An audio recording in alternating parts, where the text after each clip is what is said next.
Welcome student.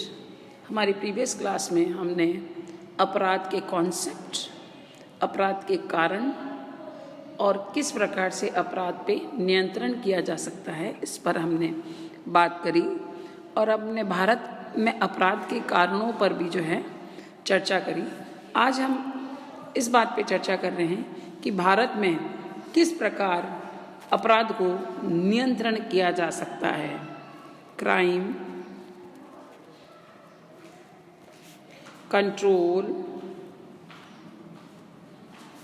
In India, किस प्रकार हम भारत में जो है अपराध को नियंत्रण कर सकते हैं, इस पर हम बात कर रहे हैं। तो स्थिति मैंने भारत की आपको पिछली क्लास में आंकड़े बताया था कि किस प्रकार किन किन अपराधों की क्या स्थिति है। और अब हम बात कर रहे हैं कि किस प्रकार किन साधनों द्वारा, किन मीन्स द्वारा जो है हम भारत में क्राइम को या अपराध को जो है नियंत्रित कर सकते हैं।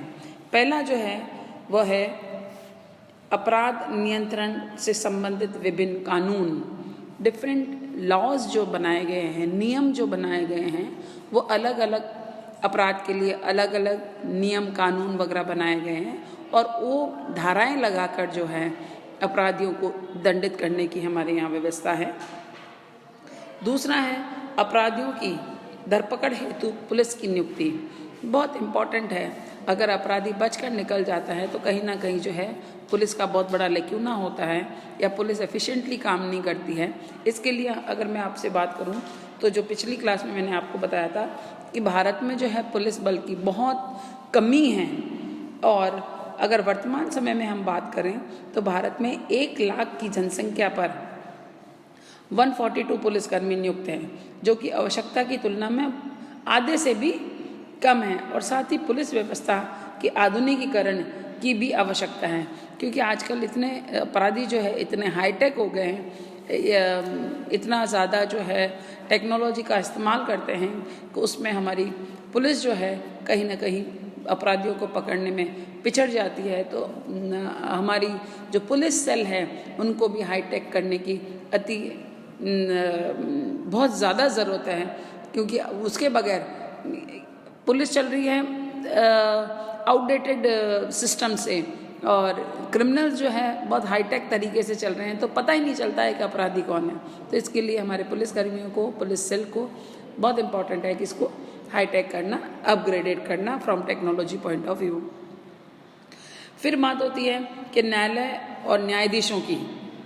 हमारे यहाँ कोर्ट एंड जजेस, जस्टिस प्रोवाइड करने के लिए हमारे यहाँ कोर्ट्स हैं, सुप्रीम कोर्ट है, हाई कोर्ट है, डिफरेंट बेंचेस है, डिस्ट्रिक्ट कोर्ट्स हैं। तो ये सारी कोर्ट्स की और जजेस की जो व्यवस्था है अपराधियों को सज़ा सुनाने के लिए या सज़ा तय करने के लिए ये व्यवस्था है। और अलग अलग धाराएं आईपीसी की जो होती है वो लगाकर दंड तय करती है। ये सारा काम जो है जजेस एंड जुडिशियल सिस्टम्स का होता है। और भारत की यदि हम बात करें, न्यायालय की संख्या पर्याप्त है, किंतु उनमें नियुक्त न्यायाधीशों की संख्या जो है बहुत कम है। अब कारण जैसे मैंने बताया पिछली बार लास्ट क्लास में जब मैंने बताया, हमारे यहाँ कमी है जुडिशियल सिस्टम की या जजेस वगैरह की, है ना। निष्प्रभावी कानून व्यवस्था हमारे यहाँ प्रॉब्लम है। अब ये निष्प्रभावी क्यों होती है? कई बार लैक ऑफ जजेस की होती है, क्योंकि डिलेड जस्टिस इज अनजस्टिस।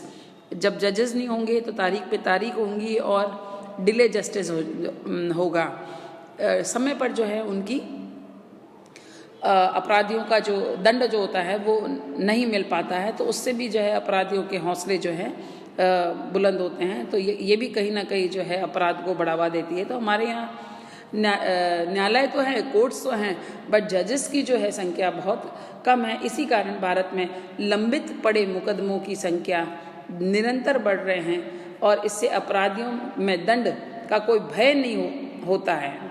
फिर बात है हमारे यहाँ कारागार व्यवस्था की।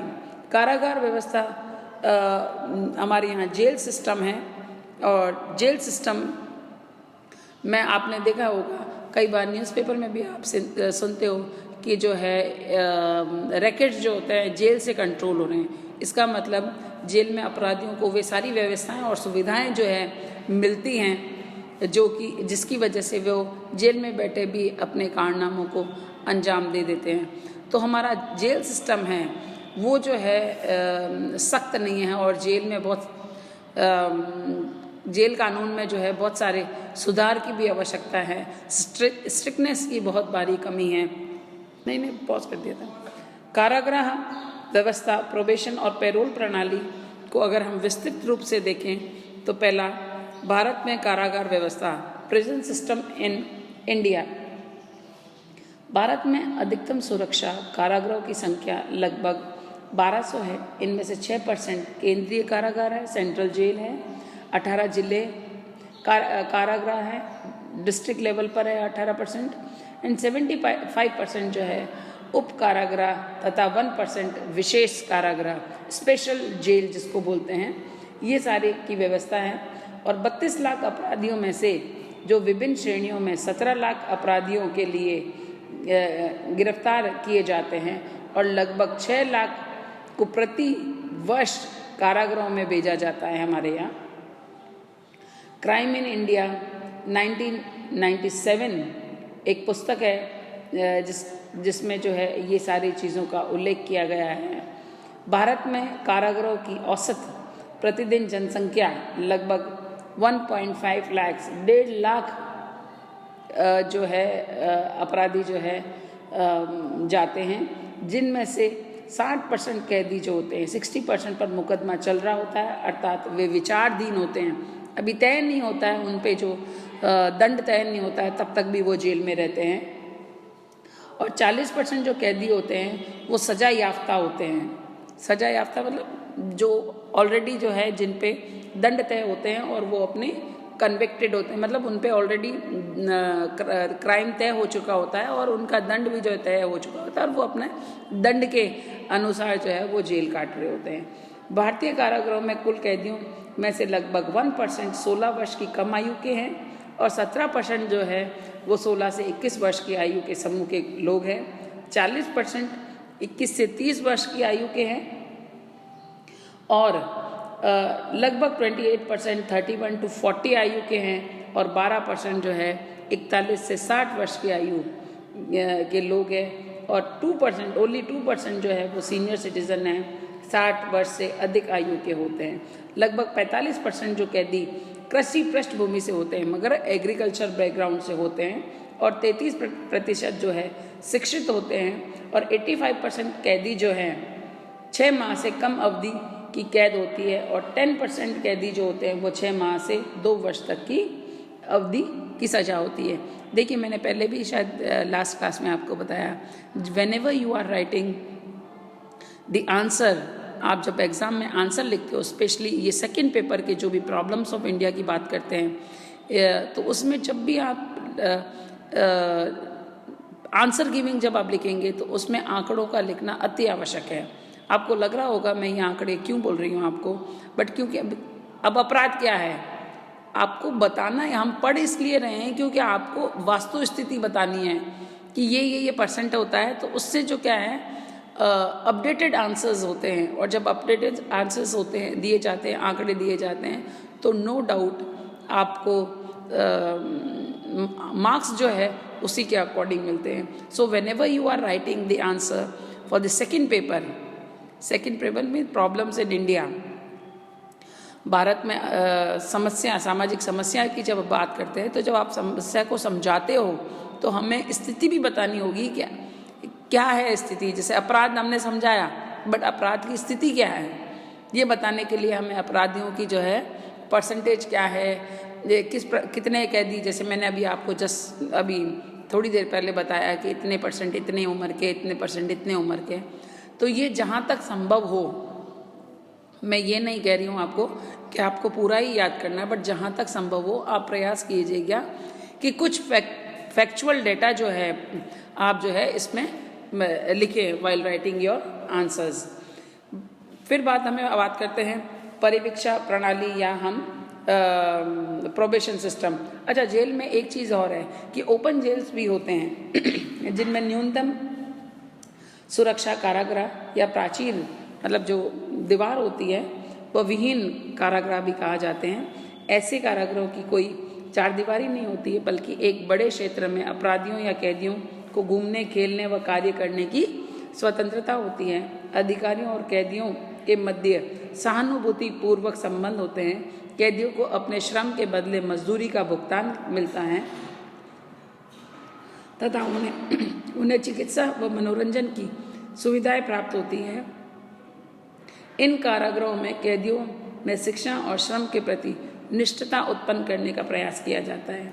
ऐसे कारागृहों का प्रारंभ जो है शुरुआत भारत में 1952 में उत्तर प्रदेश में हुआ और 1999 तक भारत में लगभग 31 ओपन जेल्स जो हैं उनकी स्थापना की जा चुकी है और एक कैदी के खुले कारागृह में रहने की अवधि सामान्यतः 2 से 3 वर्ष की होती है। अब हम बात कर रहे हैं प्रोबेशन सिस्टम, परिवीक्षा प्रणाली। ये परिवीक्षा प्रणाली का अर्थ क्या होता है कि कैदी की जो सजा होती है वो स्थगित करते हुए उसे कुछ शर्तों पर रिहा करना, ताकि वह समाज में परिवीक्षा अधिकारी की देखरेख में या इसके बिना भी वह रह सकता है। परिवीक्षा का अर्थ कैदी को दंड से मुक्त कर देना नहीं है। ऐसा नहीं है कि वो बाहर आ गया तो वो उस पर दंड तय नहीं है या उससे मुक्त कर दिया है। वो कुछ नियम शर्तों के अनुसार जो है बाहर आया है। यदि कैदी परिवीक्षा काल में पुनः अपराध करता है या अच्छा आचरण प्रदर्शित नहीं करता है तो उसे पूर्व अपराध के अंतर्गत पुनः कारागृह में डाल दिया जाता है। कुल मिलाकर परिवीक्षा प्रणाली अपराधियों को सुधारने का एक अवसर प्रदान करती है। यह प्रणाली भारत में 1958 में केंद्रीय परिवीक्षा अधिनियम बनाकर लागू की गई। यद्यपि 1898 में CRPC की धारा 562 अपराधियों को परिवीक्षा पर छोड़ने की अनुमति देती थी, किंतु वह बाल अपराधियों और प्रथम अपराधियों पर लागू होता है। इनमें निरीक्षण का कोई प्रावधान नहीं है।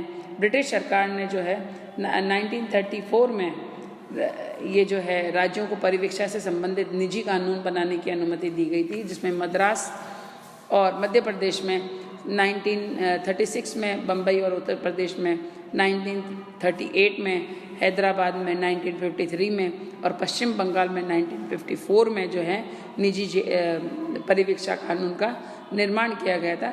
किंतु ये सभी कानून केवल बाल अपराधियों पर ही लागू होते थे और 1958 का अधिनियम सभी अपराधियों पर लागू हुआ।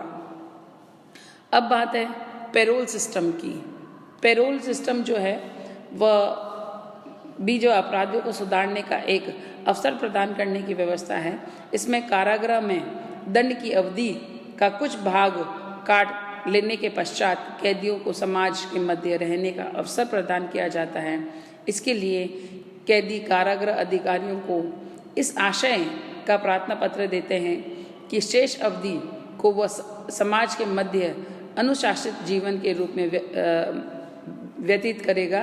पैरोल पर केवल उन्हीं कैदियों को रिहा किया जाता है जिन्हें दीर्घ अवधि का दंड मिलता है तथा कारागृह में उनके द्वारा व्यतीत की गई अवधि के दौरान कैदी का व्यवहार जो रहता है अच्छा रहता है। कई बार आपने देखा होगा कि भाई कैद से जो है उनको जेल से जो है रिहा किया जाता है ये कह के, या उनकी सज़ा कम की जाती है ये कह के कि इनका आचरण during the duration in the jail जो है वो अच्छा रहा, इस आधार पर उनको रिहा किया जाता है।